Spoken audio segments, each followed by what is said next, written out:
तो बच्चों दोबारा चलते हैं, हम यहीं पर अटक गए थे। ये मीटिंग एंड हो गई थी, जूम मीटिंग है, ये एंड हो गई थी। हम हाइड्रोजन लेते हैं, इसमें एक ही प्रोटॉन है। तो हमने कहा mass of one hydrogen is equal to mass of one proton is equal to 1.66 into 10⁻⁴ gram हो गया। इसको हमने, इस वैल्यू को हमने यू लिख दिया। यू का मतलब है एटॉमिक मास यूनिट। तो ये यू जो आया है ये वन एटम के लिए आया, इसलिए पर एटम लिख दिया। हमारा इसमें सैचुरेशन नहीं हो रहा था। इंडस्ट्री में हम इसका यूज नहीं कर सकते, इसको हम इंडस्ट्री में यूज नहीं कर सकते। ये इंडस्ट्रियल नहीं है, नॉट इंडस्ट्रियल यूनिट। सभी कोई लिख लो, नॉट इंडस्ट्रियल यूनिट, ये इंडस्ट्रियल यूनिट नहीं है। और अब हमें फीलिंग रेंज में लाना था, फीलिंग रेंज में। जब फीलिंग रेंज में लाना था तो हमने इतने एटम्स ले लिए, तो 1 ग्राम आ गया। हाँ 1 ग्राम आ गया, तो इसका हम इंडस्ट्री में यूज कर सकते हैं। तो ये इंडस्ट्रियल यूनिट हो गई, इससे फैक्ट्री चल सकती है, इससे हम इंडस्ट्री बना सकते हैं, इससे फैक्ट्री चल सकती है। और इस पर फैक्ट्री नहीं चल सकती, ये तो बस ठीक है, साइंटिफिक रिसर्च के लिए ठीक है, ये रिसर्च की यूनिट है, यहां पर रिसर्च यूनिट है, हम इसे रिसर्च में इस्तेमाल कर सकते हैं, रिसर्च यूनिट है। लेकिन इंडस्ट्रियल यूनिट तो ये है। अब चलते हैं आगे। हमने अब बच्चों हीलियम ले लिया, तो हीलियम में 2 प्रोटॉन हैं, 2 न्यूट्रॉन हैं, 2 इलेक्ट्रॉन हैं। ठीक है भाई, हमने कहा मास ऑफ 1 हीलियम एटम एक का, ये 4 इंटू 1.6 इंटू 10⁻⁻24 ग्राम आ गया। ठीक है भाई, ये एक का आ गया, 1 का। इसी को हम 4 यू कह देते हैं, एक का है इसलिए पर एटम कह दिया। ये इंडस्ट्री की यूनिट नहीं है, this is not an unit of industry. Factory नहीं चल सकती इस यूनिट से, फैक्ट्री नहीं चल सकती। आप कर सकते हो लेकिन फैक्ट्री नहीं चल सकती इस यूनिट से। तो हमने कहा mass of 6.02 into 10⁻23 helium atoms. अब बच्चों ये आ गया 4 ग्राम, कैलकुलेशन करिए, और इसे हम लिख दिया, हमने लिख दिया 4 मोल। ये इंडस्ट्रियल यूनिट है, ये इंडस्ट्रियल यूनिट है, इससे इंडस्ट्री चल सकती है। और ये बच्चों ये तो रिसर्च की यूनिट है, रिसर्च में हम इसका यूज कर सकते हैं लेकिन इंडस्ट्री नहीं चल सकती। तो 2 यूनिट आ गई, एक इसी के इक्वल हो गई। क्यों इक्वल हो गई इसके? क्योंकि यही कंस्टिट्यूएंट पार्टिकल्स थे मास के लिए। दुनिया में, वर्ल्ड में जो भी कोई मास है उसके लिए रिस्पॉन्सिबल यही था। लेकिन ये पर एटम आ रहा था, इसको बड़ा बनाना है, फील करना है, पर मोल लाना है, और वो पर मोल ऐसा आए कि इस वैल्यू के इक्वल हो। तो हमने 6.02 इंटू 10⁻23 का इस्तेमाल किया। अब बच्चों एक एग्जाम्पल और था, सोडियम। एक एग्जाम्पल और था सोडियम। सोडियम को भी ले ही लेते हैं, जब हम शुरू से ही 3 एग्जाम्पल लेकर चल रहे हैं तो सोडियम को भी ले ही लेते हैं। सोडियम को ले लो, ठीक है भाई, 11 प्रोटॉन, बड़ा करके लिखता हूं, 12 न्यूट्रॉन्स, और यहां पर बना देता हूं यार, हालांकि बनाने की जरूरत नहीं है, लेकिन ट्रेडिशन को फॉलो करने के लिए बना देता हूं। क्यों जरूरी नहीं है? क्योंकि इलेक्ट्रॉन्स ये रिस्पॉन्सिबल नहीं है मास के लिए, ये रिस्पॉन्सिबल है मास के लिए। तो आप कहते हैं मास ऑफ वन एटम ये आता है 23 इंटू 1.6 इंटू 10⁻⁻24 ग्राम। इसको हमने 23 U पर एटम कहा। अरे भैया, एक एटम साइंटिस्ट समझता है, लेकिन इंडस्ट्री चलाने वाला लेबर नहीं समझता। तो ये रिसर्च की यूनिट है। लेबर की यूनिट क्या होगी? Mass of 6.02 into 10⁻23 atoms. ये मल्टीप्लाई करो यार, इतनी देर से कर रहा हूं, 23 ग्राम पर मोल आएगी। ये इंडस्ट्री की यूनिट है। लेबर 23 ग्राम को समझता है, 23 U को नहीं समझता। ये इंडस्ट्रियल यूनिट है भैया, ये इंडस्ट्रियल यूनिट है दोस्तों। तो मैंने बच्चों क्या कराया आपको? एटॉमिक मास की यूनिट डराइव कराकर दिखाई, उसको आपके दिमाग में अच्छी तरह से बैठाया कि आखिर ये होती क्या चीज है। बच्चों अब देखो, ये एटॉमिक मास क्या है? एटॉमिक मास के ऊपर बहुत सारी थ्योरीज हैं, बहुत सारा झगड़ा है, बहुत सारा झंझट है। एटॉमिक मास क्या है?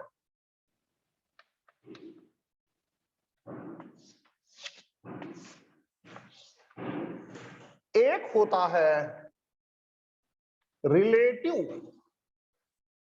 एटॉमिक मास, और एक बच्चों होता है रिलेटिव एटॉमिक मास होता है, रिलेटिव एटॉमिक मास, और एक बच्चों होता है एब्सोल्यूट एटॉमिक मास। तो एब्सोल्यूट एटॉमिक मास को सबसे पहले देखो, इसे फिर बाद में देखेंगे, इसे बाद में देखेंगे।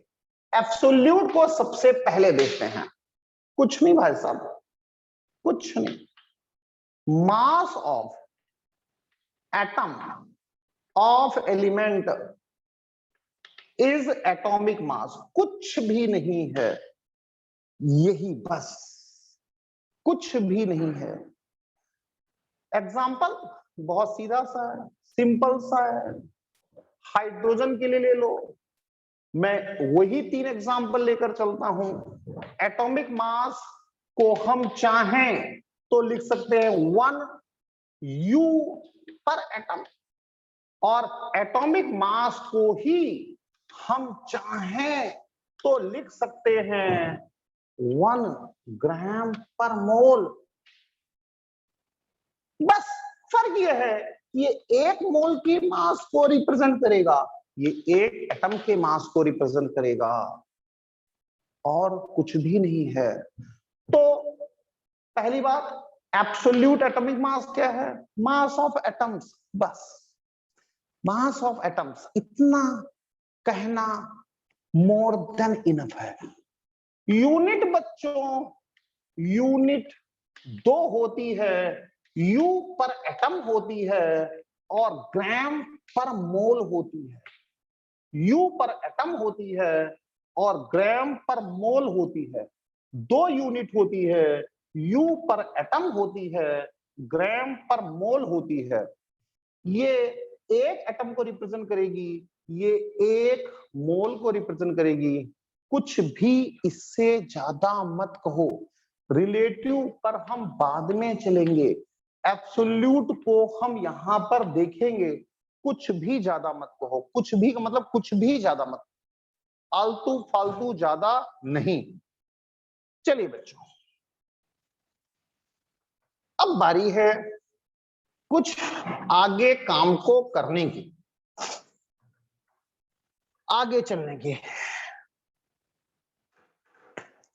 थोड़ा बहुत डिस्कशन, हल्का फुल्का डिस्कसन मैंने आपको यहां पर मास के रिगार्डिंग दिया। अवोगाड्रोस नंबर के रिगार्डिंग दिया, मास की यूनिट के रिगार्डिंग दिया, एटॉमिक मास की यूनिट के रिगार्डिंग दिया, ये डिस्कस किया गया। चलिए आगे चलते हैं बच्चों, हम चलते हैं मोलेक्यूल पर। कल क्वेश्चंस कराऊंगा, नरेंद्र अवस्थी के क्वेश्चंस कल देखूंगा, कल कराऊंगा। हम चलते हैं मोलेक्यूल पर। भाई साहब डेफिनेशन आप लोग पढ़ चुके हो, H2 है, O2 है, Cl2 है, CO2 है, आपके पास SO2 है, SO3 है, H2SO4 है या CO है, ये सब के सब, या H2O है, ये सब के सब मॉलिक्यूल है। इनकी कहानी क्या है? पहली बात, इलेक्ट्रिकली न्यूट्रल हैं, इस पर कोई चार्ज नहीं है, नीदर प्लस नॉर माइनस, इस पर कोई चार्ज नहीं, इस पर कोई चार्ज नहीं, इस पर चार्ज नहीं है। तो इनकी कहानी क्या है? सबसे पहली बात, ये इलेक्ट्रिकली न्यूट्रल है, कोई भी चार्ज नहीं है। दूसरी बात, एटम्स के कॉम्बिनेशन से बने हैं। ये कहां से बने हैं? Combination of atoms, atoms combine किया होगा सल्फर और ऑक्सीजन का, सल्फर और ऑक्सीजन का, कार्बन और ऑक्सीजन का, हाइड्रोजन और ऑक्सीजन, और भी लिख सकते हैं यार, CH4 लिख सकते हो, पता नहीं कितने लिख लो, बहुत सारे। तो अब मोलेक्यूलर मास, मोलेक्यूलर मास भाई साहब कुछ नहीं है, मास ऑफ मोलेक्यूल्स, बस, कुछ भी तो नहीं है। मोलिक्यूल्स का मास ऑफ कंपाउंड, कंपाउंड को ले लो या सबस्टांस को ले लो, सबस्टांस के मोलिक्यूल्स का मास कुछ भी नहीं है दोस्त, कुछ भी न का मतलब कुछ भी नहीं है। अब आगे देखते हैं यूनिट क्या हो सकती है इसकी, यूनिट क्या हो सकती है? यूनिट जो होगी फिर वही, फिर पुराना राग, कुछ नया नहीं है। यू पर मोलेक्यूल, ध्यान दीजिए, यू पर मोलेक्यूल और ग्राम पर मोल, यहां पर थोड़ा सा चेंज हो गया है, केवल एग्जाम्पल करने, यूनिट यही है। अब एक एक एग्जाम्पल लेकर के मैं आपको समझाता हूं, ज्यादा झगड़ा झंझट नहीं, और बता दिया है अभी हम एब्सोल्यूट को लेकर चल रहे हैं, रिलेटिव बाद में। चलिए देखते हैं जी, सबसे पहले पानी, आजकल पानी की ज्यादा चर्चा है, ज्यादा बात है, वाटर। तो देखो, दो हाइड्रोजन है, एक ऑक्सीजन है, molecular mass of H2O 2 into 1 U, ये हाइड्रोजन के लिए, प्लस 16U ये ऑक्सीजन के लिए, 18U, अरे भैया जो यूनिट इसकी यूनिट जुड़ करके आ रहा है ना, आप कह सकते हो molecular mass of H2O 18U।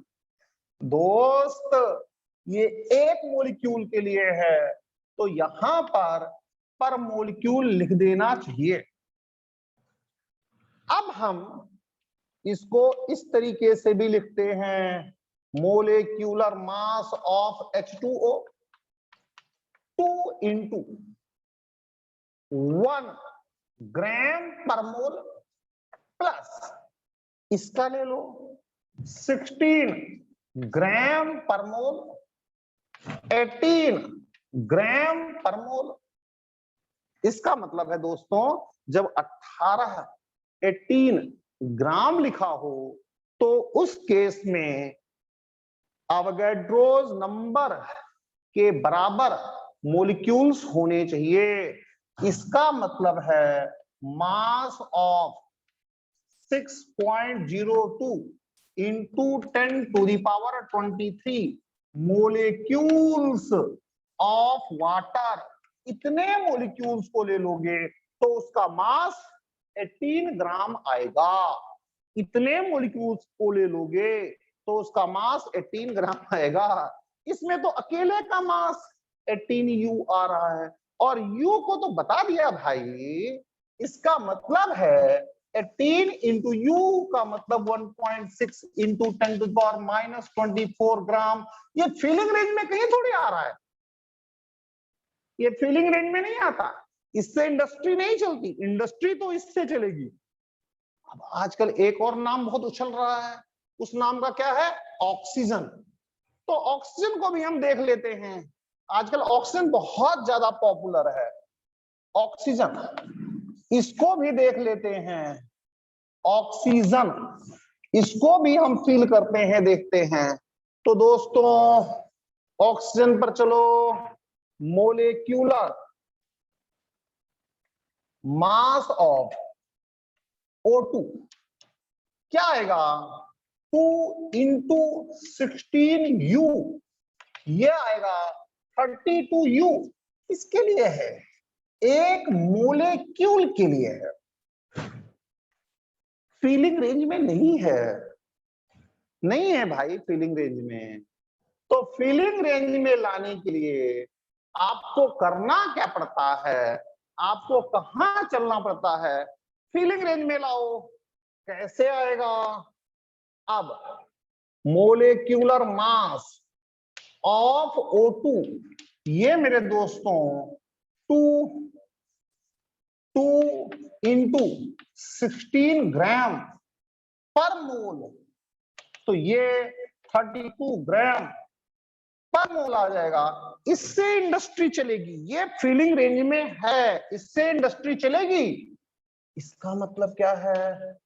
Mass of 6.02 into 10 to the power 23 molecules, यानी इतने सारे मॉलिक्यूल्स लोगे तो फिर कहीं जाकर के उसका मास 32 ग्राम आएगा।